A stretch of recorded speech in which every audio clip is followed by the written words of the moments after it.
Ma'asyiral jamaah, hadani Allah wa iyyakum ajma'in. Alhamdulillah, kita sudah memasuki Jumat pertama, tepatnya pada tanggal 5 Syawal 1446 Hijriah. Kita bermunajat kepada Allah Subhanahu wa taala bahwa amal ibadah kita sepanjang bulan suci Ramadan kemarin Allah akan terima, Allah akan jadikan untuk kita sebagai catatan amal kebajikan yang merupakan bekal kita menghadap Allah Subhanahu wa taala. Dan kita bermunajat kepada Allah Subhanahu wa taala bahwa kita akan diistiqomahkan di dalam kebaikan, diistiqomahkan untuk menetapkan iman wal Islam kita. Amin ya Allahu ya Rabbal alamin. Hadirin yang dirahmati dan dimuliakan Allah Subhanahu wa taala, salawat seiring syawal kita curah limpahkan kepada uswah kita, kepada kekasih kita, kepada yang menjadi suri tauladan untuk kita, yakni habibana nabiyuna Nabi Muhammad sallallahu alaihi wasallam. Dan kita bermunajat mudah-mudahan nanti kita bisa bermuwajah dengan baginda Nabi di surganya Allah Subhanahu wa taala. Amin ya Allahu ya Rabbal alamin.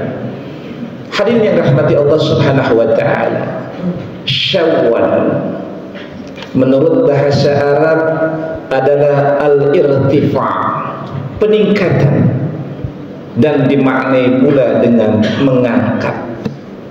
Maka di bulan ke-10 ini memiliki filosofis yang dalam untuk kita sebagai wujud dari implementasi Ramadan yang kemarin kita tinggalkan. Maka ketika kita masuk dalam bulan Syawal, maka artinya kita harus ada peningkatan di dalam hidup ini. Nah, pertanyaannya apa yang ditingkatkan?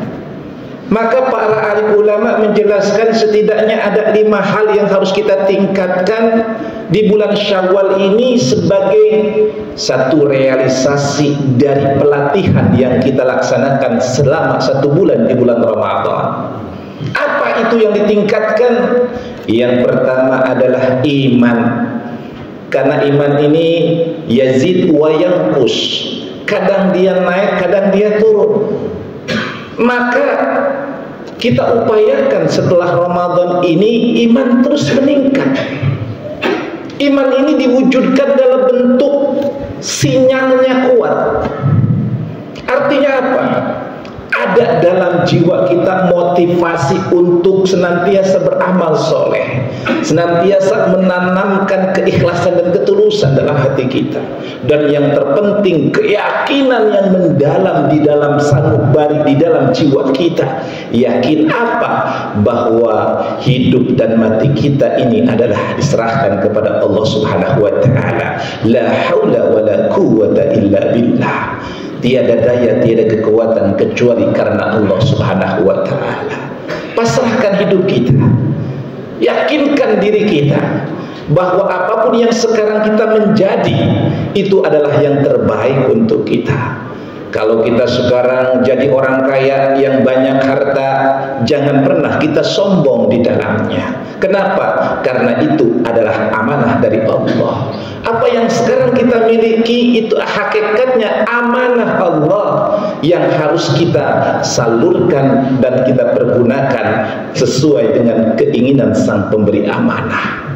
Maka kalau kita diberikan nikmat berupa harta yang lumayan kita punya, maka bagi orang yang imannya kuat, dia akan mencari dan menggunakan apa yang dimilikinya dalam rangka mencari ridho Allah Subhanahu wa taala. Maka ringan tangan dia membantu sesama, maka ringan tangan dia untuk berinfak bersedekah, maka ringan tangan dia untuk bersedekah jariyah. Begitupun orang yang apabila dia ditimpa hidup hanya biasa-biasa saja, semua serba pas-pasan, pas-pas saja, tidak berlebihan. Bahkan ada yang mungkin dalam kekurangan. Jangan pernah berputus asa. Harta mungkin kita tidak punya, tapi kita punya iman di dalamnya. Apapun yang kita lakukan, kesabaran dalam penderitaan, pahalanya sangat luar biasa. Kayak sabar bikin sabar. Jadi sabar itu bukan hanya untuk orang miskin. Orang kaya pun harus sabar. Dan nilainya innama yuwaffas sabiruna ujurahum bighairi hisab. Orang yang sabar itu dibalas oleh Allah tanpa ada hisab di dalamnya. Begitu luas, tak terhingga.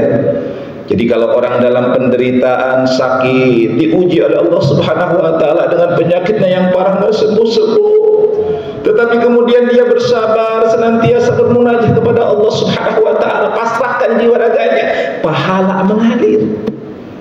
Beda dengan orang yang sakit, malah dia berputus asa, dia menyalahkan Allah, menyalahkan takdir. Maka Allah itu tergantung prasangkaan kita. Kalau kita baik prasangkanya sama Allah, maka Allah akan memberikan keyakinan baik yang akan kita terima. Jangan sekali-kali kita pernah berprasangka buruk kepada Allah Subhanahu wa taala.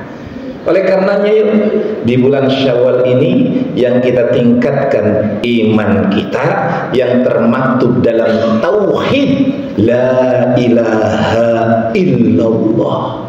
Tiada Tuhan selain Allah, tiada yang bisa dan harus kita ibadahi kecuali Allah Subhanahu wa taala. Tiada yang harus kita mintakan pertolongan kecuali Allah Subhanahu wa taala. Lalu yang kedua yang harus kita tingkatkan adalah ibadah kita. Ibadah, ada ibadah mahdhah, ada ibadah ghair mahdhah, ada ibadah yang ritual, ada ibadah yang sosial. Harus balance kedua-duanya. Jangan cuma kita ibadah ritual saja, tetapi ibadah sosial kita tidak peduli. Kita hanya asik mansuk dengan Allah, dengan zikir, dengan sholat, tapi tidak peduli dengan lingkungan dan masyarakat. Ingat, urusan dengan Allah itu sangat mudah. Kita banyak dosa, bergelimang dosa, bahkan gak pernah kita berbuat baik, tetapi kemudian Allah memberikan hidayah kepada kita. Kita bertobat dengan memasrahkan segala diri yang kita punya yang bergelimang dosa. Ampunan Allah terbuka lebar, lebih besar daripada dosa-dosa kita. Gampang urusan dengan Allah. Dan ibadah-ibadah yang ritual itu rata-rata ukuran pahalanya tidak begitu besar. Beda dengan ibadah yang sosial.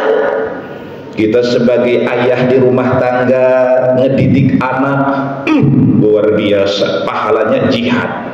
Kita berangkat bekerja, mencari nafkah rezeki untuk anak, untuk istri kita, untuk keluarga kita, pahalanya jihad. Kalau meninggal syahid kita, besar pahalanya. Seorang ibu yang dia mengandung anaknya, melahirkan dan membesarkan, Masya Allah, pahalanya luar biasa. Oleh karenanya yuk kita tingkatkan ibadah ritualnya, sholatnya yang tadinya jarang berjamaah, jarang di masjid. Yuk kita sama-sama upayakan berjamaah 5 waktu di masjid kita. Kita isi masjid yang begini hebat ini, Masjid Hasanul Muslimin yang begini indah, yang begitu sejuk. Yuk kita tingkatkan jumlah kualitas ibadah-ibadah kita dan kuantitasnya. Enak kan kalau sholat subuh sama seperti sholat Jumat. Tiap hari sholat subuh di Masjid Hasanul Muslimin jumlahnya seperti sholat Jumat. Wah, luar biasa. Ini percontohan yang akan ditiru oleh masjid-masjid yang lain.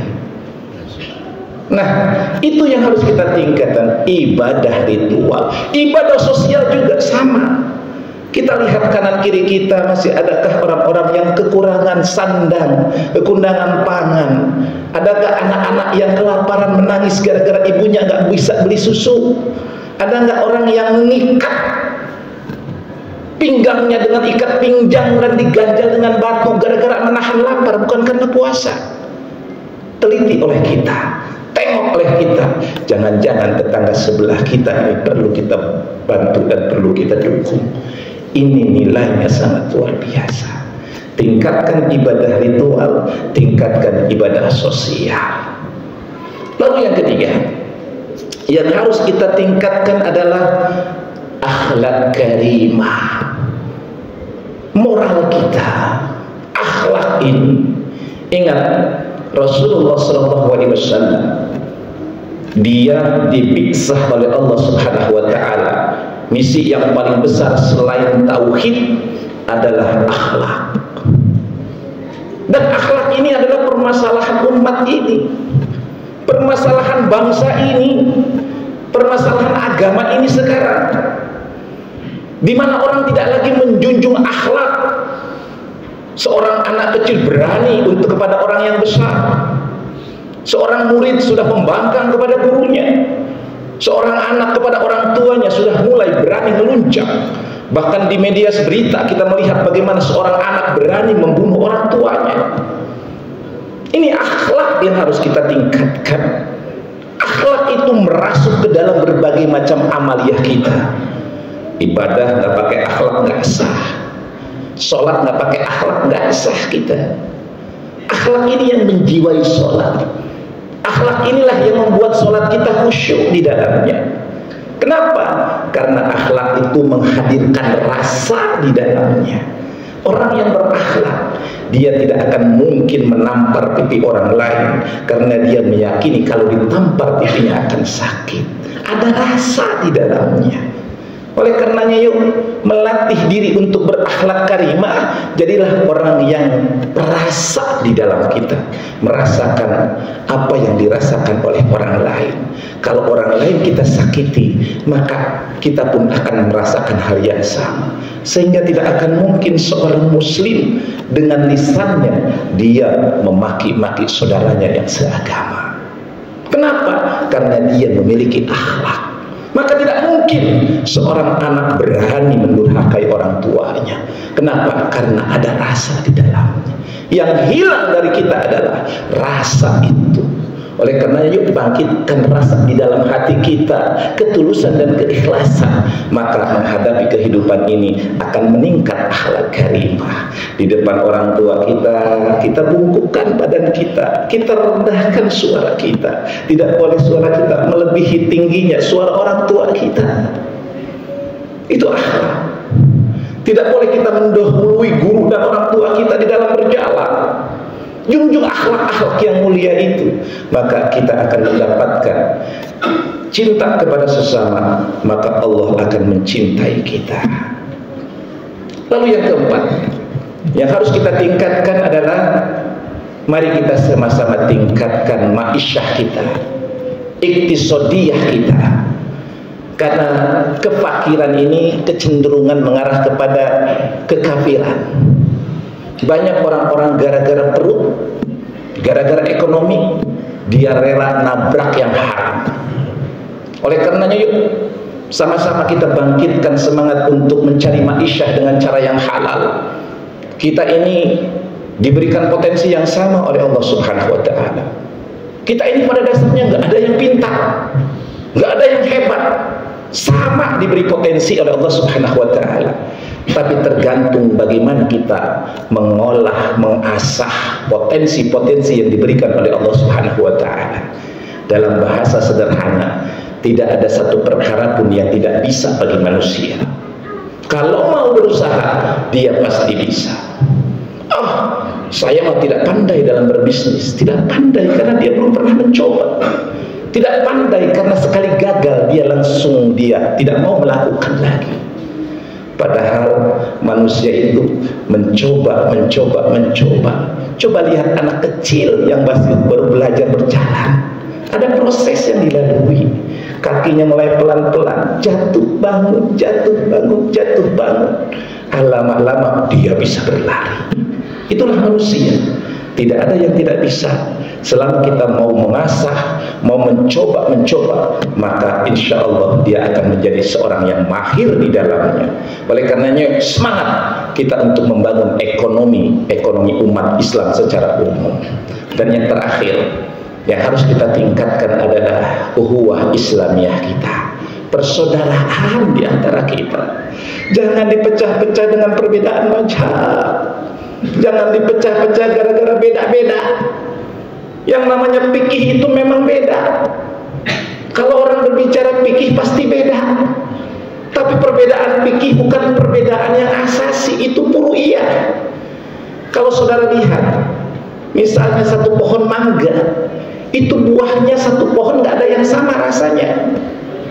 Satu buah mangga dengan mangga yang lainnya, padahal satu pohon rasanya beda-beda, nggak 100% sama. Itu namanya fikih. Karena di situ ada ijtihadiyah, ada pendapat-pendapat rasionalitas berdasarkan pemahaman dan pengetahuan. Makanya kalau orang ada yang tarawihnya 11, ada yang 23, kan baik. Yang nggak bener mah yang kagak mau sholat. Kalau ada orang yang kunut nggak usah diributin. Ada yang dia takbirnya di sini, itu mah furu'iyah. Yang nggak bener mah yang kagak mau sholat.